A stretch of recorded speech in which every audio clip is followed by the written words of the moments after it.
आप 2 करोड़ रोज़गार की बात करने आए थे। साहब आप अच्छे दिन की बात करने आए थे। साहब आप तो ये कहने आए थे कि हम आएंगे तो भारत में बहुत कुछ बदल जाएगा, डॉलर की कीमत 50 रुपये हो जाएगी, हर आदमी के खाते में 15 लाख आ जाएंगे। आज मुल्क का नौजवान इंतज़ार कर रहा है साहब कि स्मार्ट सिटी कब बन जाएगी। साहब ये तमाम चीज़ें जो आप बोल के गए थे ये कब पूरा करोगे। तो ये लोग नुपुर शर्मा को ये जो बीच में लाते हैं ये प्लानिंग के तहत लाते हैं। ऐसा इसलिए जिसके लिए आपको भारत की परंपरा का बखान करना पड़ रहा है, आपको बताना पड़ रहा है कि भारत जो है सर्वधर्म समभाव का देश है, आपको बताना पड़ रहा है कि भारत में है प्यार मोहब्बत। मेवानी को एक मामूली से ट्वीट के लिए गिरफ्तार कर सकती है और नुपुर शर्मा को जिसके लिए कि पूरे दुनिया में बवाल मचा हुआ है, जिसके लिए आपको सफाई देनी पड़ रही है, जिसके लिए आपको बयान जारी करना, ना ही हमारे राष्ट्रपति ने। अभी आप देख रहे हैं कि रोजाना मुल्क में कहीं ना कहीं प्रोटेस्ट हो रहा है, एहतजाज हो रहा है, मुजाहरे हो रहे हैं, हजारों गिरफ्तारियां हो गई इस एक नुपुर।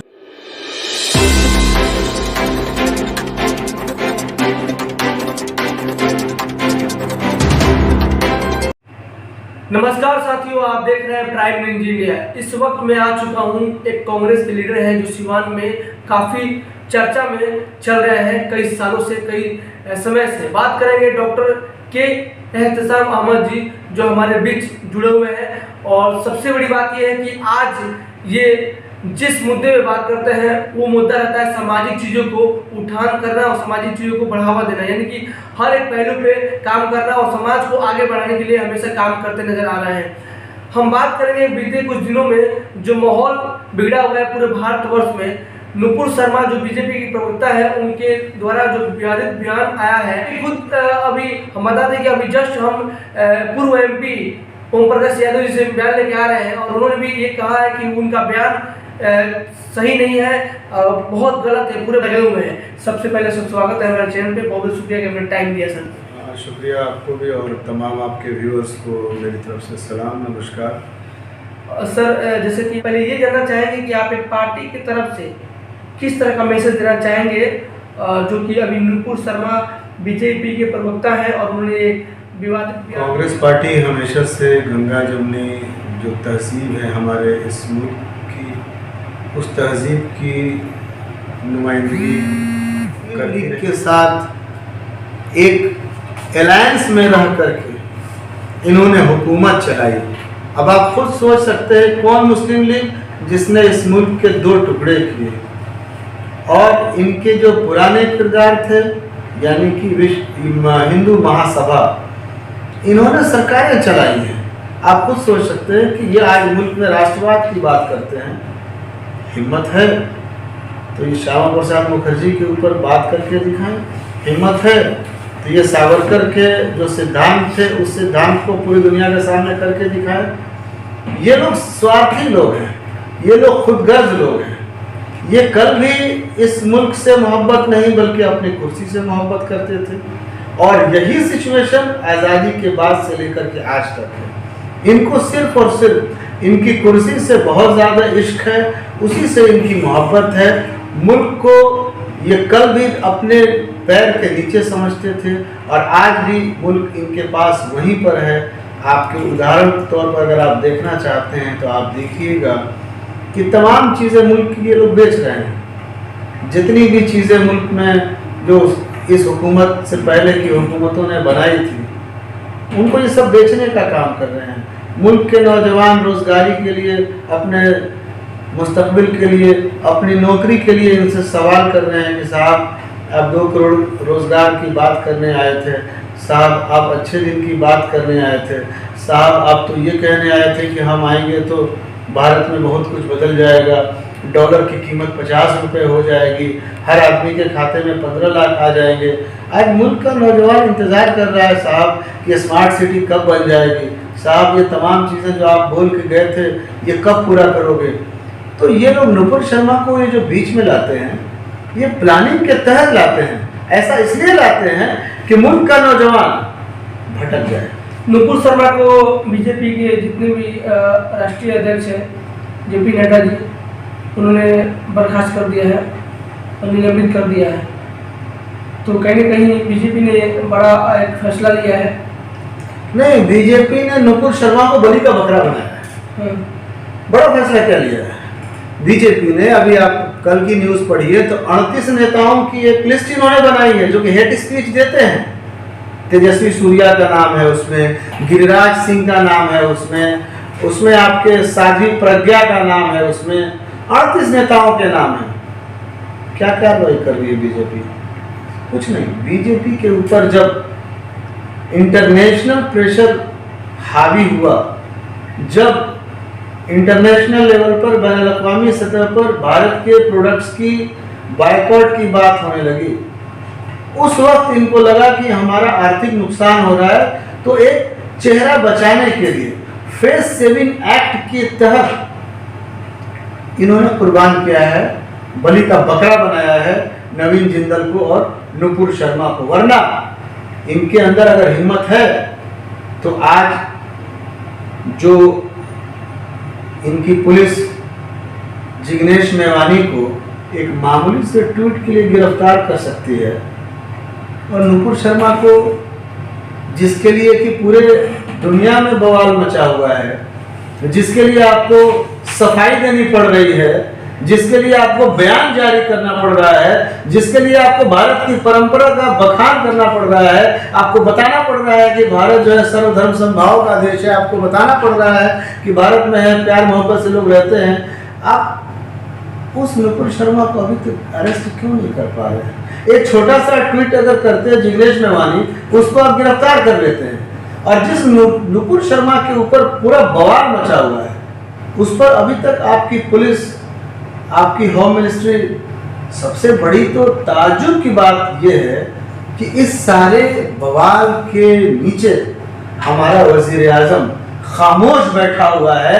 आप कह सकते हैं कि जब रोम जल रहा था तो नीरो जो था वो बांसुरी बजा रहा था, तो हमारे मुल्क का जो वजीर आजम है उसी नीरो के अवतार में इस वक्त सुकून से खामोशी की चादर ओढ़ करके बैठा हुआ है। और मुल्क में पहुंची प्रधानमंत्री ने, ना ही हमारे गृह मंत्री ने, ना ही हमारे राष्ट्रपति ने।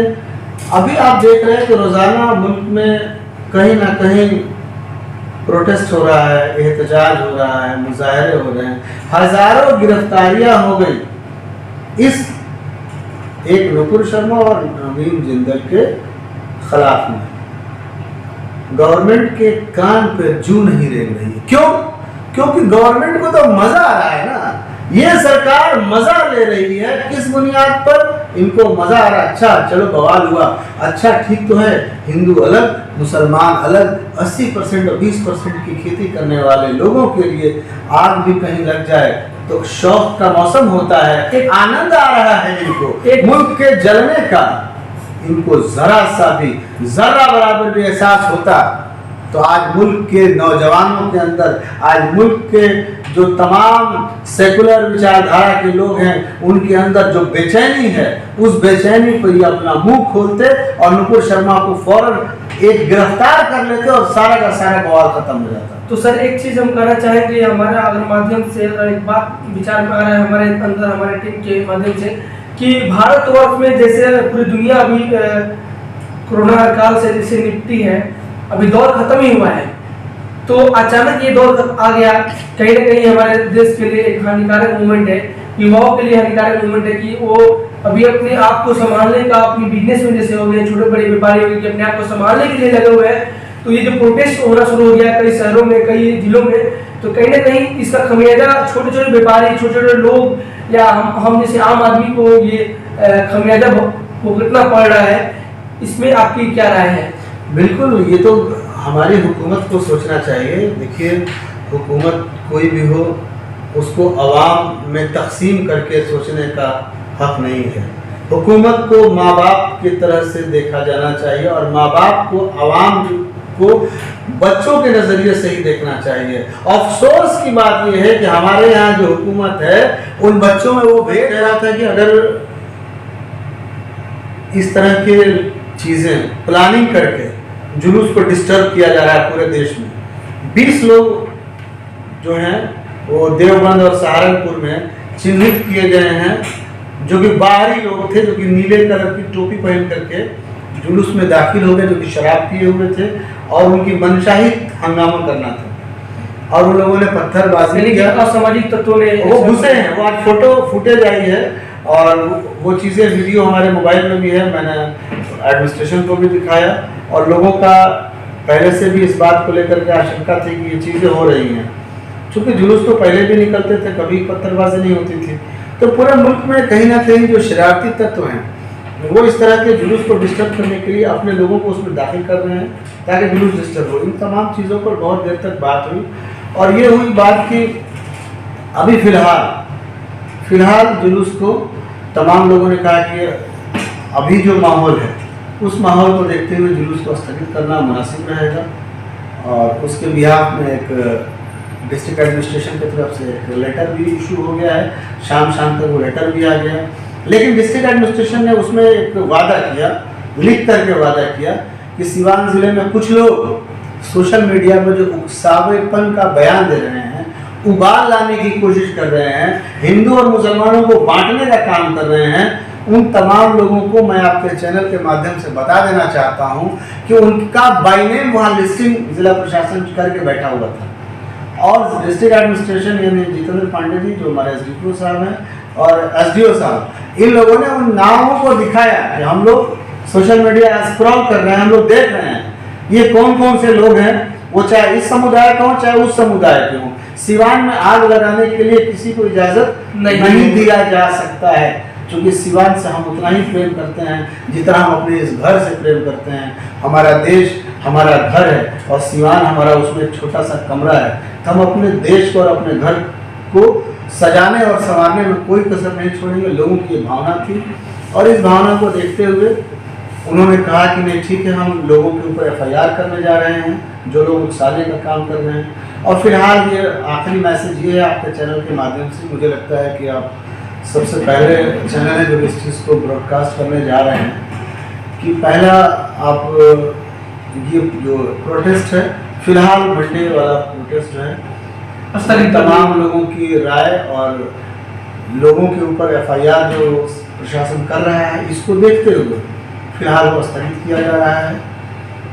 आइंदा ज़रूरत पड़ी तो एडमिनिस्ट्रेशन ने कहा कि आप लोग इसको फिर एक बार रिव्यू कर सकते हैं। लोगों ने भी कहा ठीक है, अगर ऐसा होगा ज़रूरत पड़ी तो हम लोग अभी अमन चैन के लिए जो भी इनकी भावनाएं थी उन्होंने कहा कि ठीक है अभी हम लोग अपनी भावनाओं को कुर्बान करते हैं, क्योंकि सिवान का अमन चैन ज़्यादा जरूरी है। तो सिवान में कुछ लोग वही लोग जो कि सत्ता में बैठे हैं उन्हीं के नफरती चिंटू कुछ लोग बिल्कुल प्लानिंग के साथ आग लगाने के ताक में बैठे थे और प्रशासन ने उन लोगों की सूची बना ली है और बहुत जल्द आपको कल तक खबर मिल जाएगी। बाई नेम बहुत सारे लोगों के ऊपर प्रशासन जो है तैयारी करके बैठा है, कहाँ से उन लोगों ने पूरी लिस्ट बनाई है अपने जो भी उनके खुफिया लोग थे।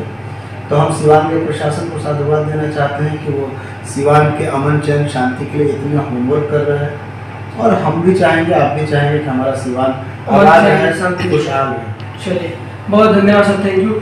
फिर आपसे बात करेंगे, लेकिन लास्टली हमारे युवाओं को संदेश दे कि वो अपने मोहल्ले में गौरव पे इस तरह कोई मैसेज ना फॉरवर्ड करें, उस तरह ना कहें कि हमारे समाजी चीज़ों को एक फैलाव मिले। साथियों,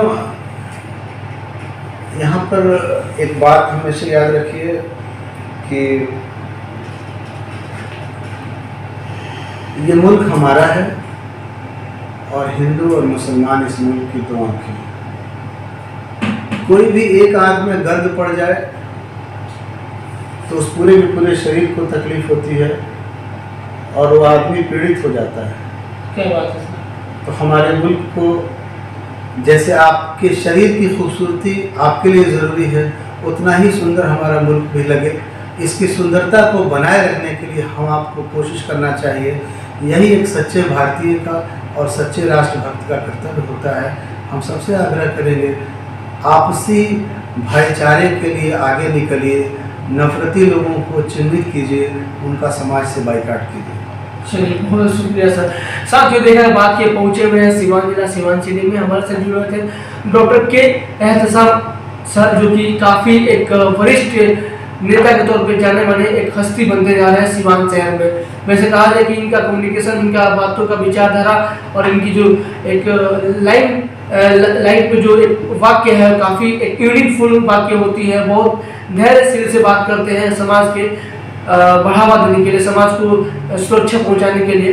तो ये कांग्रेस के एक वरिष्ठ नेता के तौर पे जाने माने एक हस्ती बन रहे हैं और कहीं ना कहीं सामाजिक चीज़ों को हर एक पहलू पे सपोर्ट करने के माध्यम से नजर आ रहे हैं। मैं चाहूँगा, सभी से आग्रह करूँगा कि जो सर ने एक संदेश दिया कि आप लोग अमन चैन अपने सिवान की चाहते हैं तो किसी भी तरह का एक बयान ना दे, ना जारी करें। दो लाइन और एक लास्ट में, न तेरा है न मेरा है, ये हिंदुस्तान सबका है। वाह, क्या बात है। न तेरा है न मेरा है, ये हिंदुस्तान सबका है।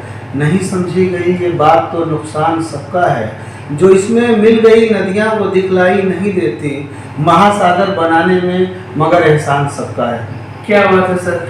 तो ये सच्ची बात है कि ये जो हिंदुस्तान है, भारतवर्ष से कई नाम है, इंडिया है, लेकिन बात करेंगे हम एकता, तो यहाँ पे एक अभी जो एक पूरे भारतवर्ष में हिंदू, मुस्लिम, सिख, ईसाई ऐसे और भी तमाम तरह के यहाँ पे लोग हैं, लेकिन सबका हक है, सबका हक है जीना। और इंसानियत ही सबसे बड़ा धर्म है। एक तो हम ये कहेंगे कि इंसानियत हमारे देश के लिए सबसे बड़ा धर्म है।